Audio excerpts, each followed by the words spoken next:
एक सिमली नाम की लड़की थी और वो किसी गुरु से उपदेशी थी, आस्था भगवान में गणी थी। और प्रारंभ से ही ये ऐसा रहा है कि जगत और भगत का आपस में मतभेद बना रहा, और जिस कारण से भक्तों को बहुत कठिन यातनाएं सहन करनी पड़ी। संसार की रीतियां, सांसारिक जो परंपराएं हैं, वो यहाँ इस काल के जाल में रहने के लिए व्यवस्थित है, एक व्यवस्था है। और जो लोग परमात्मा से परिचित नहीं है वो इन्हीं में व्यवस्थित है। उस लड़की की बहुत आस्था थी। नगर के बाहर एक साधु का आश्रम था। वो लड़की उस महात्मा को आहार करा के आती थी, उनकी सेवा भी करती थी और शाम के समय अपने घर आ जाती थी। कुल के लोगों ने, परिजनों ने बहुत कुछ प्रतिबंध लगाए, लेकिन लड़की नहीं मानी। उस सिमली का एक भाई था, मंसूर नाम था उसका। उसको अन्य व्यक्तियों ने कहा कि आपकी बहन शाम के समय और गैर टाइम को वक्त जाती है संत के आश्रम में। देख ले भाई, इज्जत का सवाल है और पूरे नगर में चर्चा चलती है अपनी बहन को बनाकर। अब मंसूर ने सोचा भी पहले ये देख तो लूं, वास्तव में वहां उस आश्रम में ऐसा क्या है। इस दृष्टिकोण से जब उसकी बहन शाम के समय प्रतिदिन जाती थी साधु का भोजन लेकर, जिस दिन घरवाले भोजन नहीं देते थे तो वैसे जाती थी, उनकी सेवा कराती थी, कोई कपड़े धोआती थी, कुछ देर उनकी चरण दबा देती थी। अब मंसूर ने, भाई ने सोचा कि सीधा संत से बोलना अच्छा नहीं होता। साधु संत बड़े सहनशील होते हैं और सिद्धि युक्त होते हैं। अपराध के विषय में कुछ उठपटांग कहना हानिकारक हो सकता है। उसने क्या किया कि आश्रम के बाहर खड़ा हो गया और जैसी भी कच्ची पक्की कोई द्वार थी उसके अंदर कोई सुराख था। उस सुराख से वो देखने लगा। छोटा सा आश्रम था, को 100 गज का होगा, गणित करना 150 गज का, और उसमें एक झोंपड़ी डली हुई थी। संत जी बाहर बैठे थे, गर्मियों के दिन थे, चंद्रमा की रोशनी थी। तो उसने देखा कि लड़की ने जाके भोजन कराया महात्मा को, फिर बर्तन साफ किए, 1-2 कपड़ा धोआ, फिर महाराज जी के चरणों को दबाने लगी, सेवा करने लगी। तो क्या हुआ कि ऐसे उस महात्मा ने हाथ किया, आकाश से एक अमृत का प्याला आया। संत ने पिया, आधा उस बेटी को दिया। संत ने कहा कि बेटी, इसमें से थोड़ा सा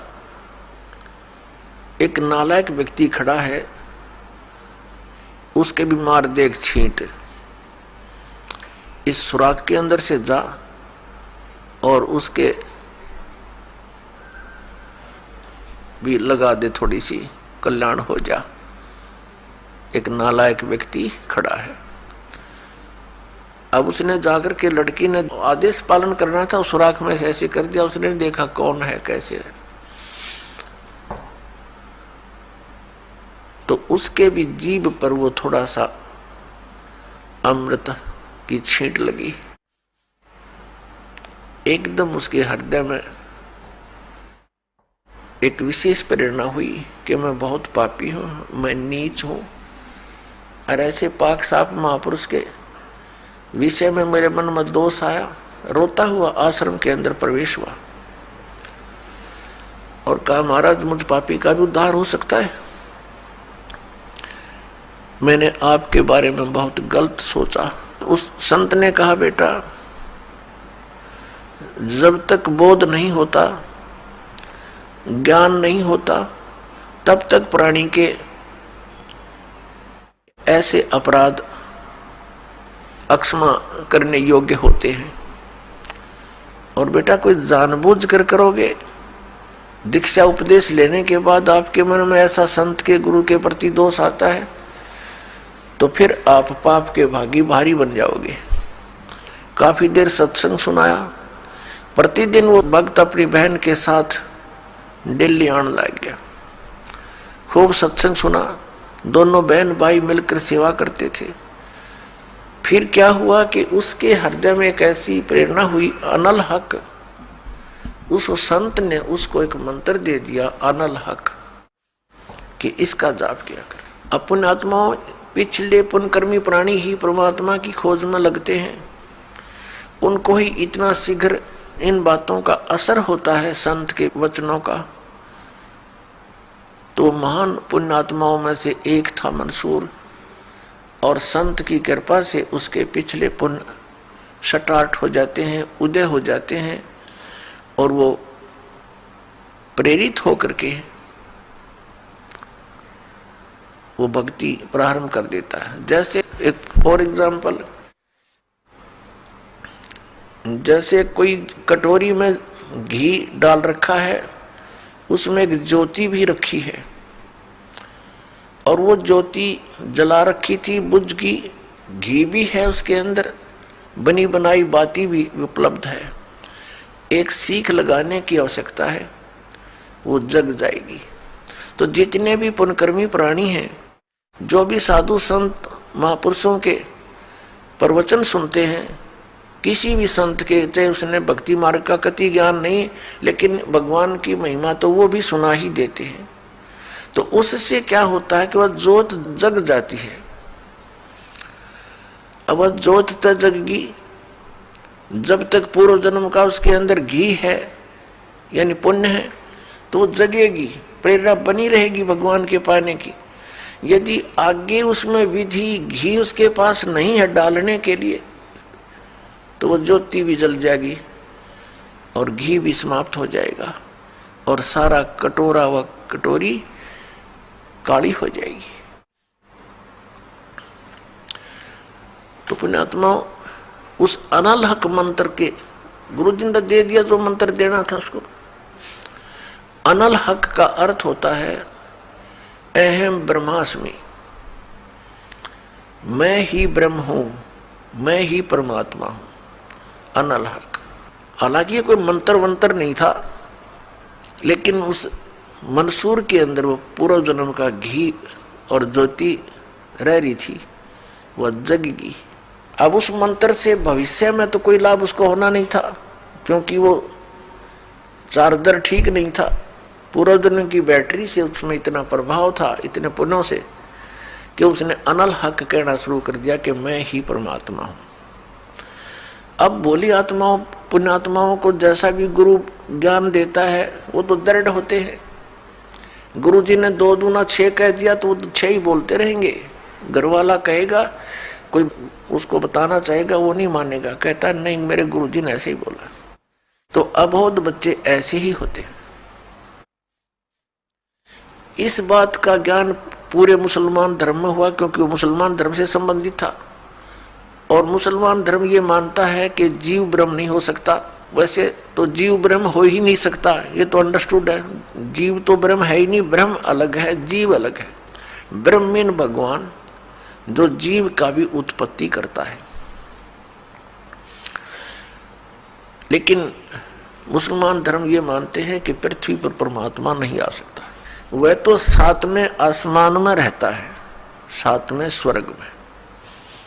और कोई ये कहता है कि पृथ्वी पर परमात्मा है, वो दंड का अधिकारी है, वो भ्रमित कर रहा है, मुसलमान धर्म के विधान को बिगाड़ रहा है। इस कारण से मंसूर को बहुत बार समझाया, राजा तक बात गई, बहुत कुछ कहा, लेकिन नहीं माना, अनल हक करता रहा। उसको कहा कि तू ऐसा मत बोल, अब साधु को तो कोई बोल नहीं सके था कि वो क्या मंत्र दे रहा है, लेकिन पब्लिक के अंदर जो बात आ जाती है तो वो अपना पूरा जोर शोर से विरोध करते हैं। अब क्या हुआ कि वो नहीं माना तो उसको चौराहे पर खड़ा कर दिया, बांध दिया उसको चौराहे पर, और फिर क्या कहा कि या तो तू अनल हक कहना छोड़ दे, नहीं तो तेरे पत्थर मारेंगे। उसने फिर कहा अनल हक, क्योंकि वो तो मदमस्त हो गया था, अलमस्त हो गया था। ऐसी स्थिति पूर्वजनों के पुण्यों से होती है, और भविष्य की भक्ति नहीं होती है तो वो नष्ट हो जाता है उस जीवन ऐसी पुण्य आत्मा का। तो उसको सजा दी गई कि पूरे नगर के व्यक्ति इसको पत्थर मार मार के इसका वध करेंगे, ऐसी सजा दें ताकि और भी कोई ऐसी हिम्मत ना करे। तो सभी लाइन में आ रहे थे और पत्थर मार रहे थे, तू पापी है, पत्थर मार रहे थे, निकल जाते थे। अब उसकी बहन सिमली का भी नंबर आ गया। जब और पत्थर लगा रहे थे वो हंस रहा था, अनल हक अनल हक हंस रहा था। और जब उसकी बहन सिमली का नंबर आया वो भी लाइन में खड़ी थी, तो बहन ने सोचा पत्थर तो मैं नहीं मारूंगी, लेकिन लोक लाज में आके उसने फूल उठा लिया कि मैं फूल मार आऊंगी उसके,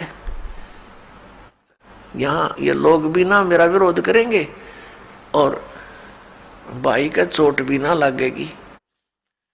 उसने फूल मारा, फूल मारते ही वो रोने लग गया, बहुत बुरी तरह रोने लगा।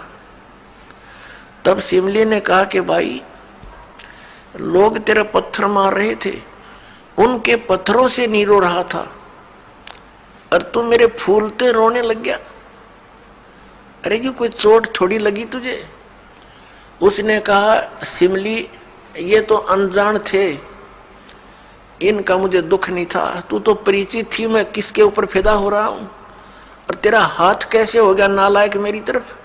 तूने भगवान की तरफ हाथ कर दिया, मैं भगवान के लिए डिवोटेड हूं, और तूने क्या समझा फिर ज्ञान को? न्यू रो रहा हूं, तेरा जीवन बर्बाद हो गया, तूने ज्ञान समझा नहीं बहन, तेरे फूल का मुझे इसलिए दर्द हुआ, तू तो परिचित थी इस बात में। उसके बाद नहीं मरा वो पत्थरों से, कहने लगे या तो कहना छोड़ दे अनल हक, नहीं तेरा हाथ काटेंगे। उसने कहा अनल हक, हाथ काट दिया। फिर कहा दूसरा हाथ काटेंगे या बंद कर दे, अनल हक। तेरी गर्दन काटेंगे, बंद कर दे, अनल हक, काट दिया।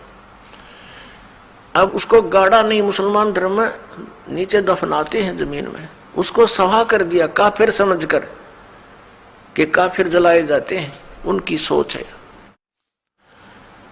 और उस राख को जल में फेंक दिया कि इसका नामो निशान मिट जाए दरिया में। कहते हैं वो राख भी, ऐस भी, वो बबूत भी अनल हक अनल हक अनल हक करती जा रही है। और 1000 मंसूर बनकर गलियों में घूम रहे हैं, सबने दरवाजे बंद कर लिए, टट्टी पेशाब निकल गया, लोगों का घबरा गए, ये क्या हो गया, भगवान का भगत था, ऐसा हो कर दिया इसके साथ। तो पुण्यात्माओं, अब ये ज्ञान है, तत्व ज्ञान है, इसको बहुत गहराई से समझना है, इससे कई कंसेप्ट क्लियर होंगे। अब प्रसंग तो चला है कि जिस परमात्मा के पाने के लिए और जिस लोक में जाने के लिए महापुरुषों ने ऐसी कुर्बानियां दी, तो कैसा है वो भगवान, कैसा होगा वो देश, ये अंडरस्टूड है। दूसरी बात ये है इसके अंदर कि कोई ये सोचे कि अनल हक मंत्र से उसमें या शक्ति आ गई थी, नहीं। उस अनल हक मंत्र के जाप करने वाला पूरा गांव था, नगर था, आसपास के और भी बहुत लोग थे जो वैसे उपदेशी थे, आसपास के बहुत से उनके शिष्य थे, लेकिन वो गुप्त रखते थे, सामने किसी को बताते नहीं थे, लोक लाज के कारण। तो कहने का भाव ये है कि उस एक मंसूर के अंदर ये क्यों काम कर गया और सिमली में नहीं किया उसने। ये पिछले ही पुण्य से होते हैं पूर्ण हंस मुराद, ये पूर्व जन्म के संस्कार थे, उस मंत्र का इसमें कोई योगदान नहीं था। अब प्रसंग जो चल रहा है उसी पर हम थोड़ा सा डिस्कस करते हैं कि जिस परमात्मा के लिए इतनी कुछ कुर्बानियां संत महात्माओं ने की, तो वो कैसा है भगवान। ये तो अंडरस्टूड है कि वो कितना सुखदाई होगा, और वहां जाने के बाद प्राणी को कैसा सुख होगा। उसके लिए हम फिर कौन सी विधि अपनावें, कौन से ग्रंथ को सत्य माने, किस गुरु की बात पर विश्वास करें। कोई कुछ विधि बताता है, कोई कुछ विधि बताता है, और सभी कहते हैं तुम्हारा कल्याण होगा, तुम्हें मोक्ष प्राप्ति होगी। तो उसके लिए हमने ये जानने के लिए कि कौन सा मंत्र, कौन सी विधि है, वे ऑफ वर्शिप जो यथार्थ है। अब जो भी संत कोई मंत्र देता है तो उसके उपासक उसको यही मान लेते हैं कि यही सही है। दूसरा बताता है नहीं ये मंत्र ठीक नहीं, ये विधि ठीक नहीं। तीसरा कहता नहीं ये हमारे गुरुजी ने ऐसे बताया है, ये सही है। इसका निर्णय कैसे हो? जैसे किसी अपराध के ऊपर कुछ अधिवक्ता, एडवोकेट आपस में डिस्कस करते हैं। एक कहता है इस अपराध के ऊपर ये धारा लगेगी, दूसरा कहता नहीं इसकी ये धारा बनती है, इसका ऑफेंस इस धारा के अंतर्गत है, तीसरा कहता नहीं इसके ऊपर ये अन्य धारा लगेगी। तो उन तीनों का फैसला कहाँ होगा कि कौन सी धारा के अंतर्गत ये ऑफेंस है? वो संविधान के अंदर देखा जाएगा, और संविधान के अंदर जो लिखा है वो फाइनल है। वो धारा उसी के अंतर्गत वो ऑफेंस है, तो उसके ऊपर वही धारा होगी और उसी के आधार पर उस पर कार्रवाई कोर्ट में होगी।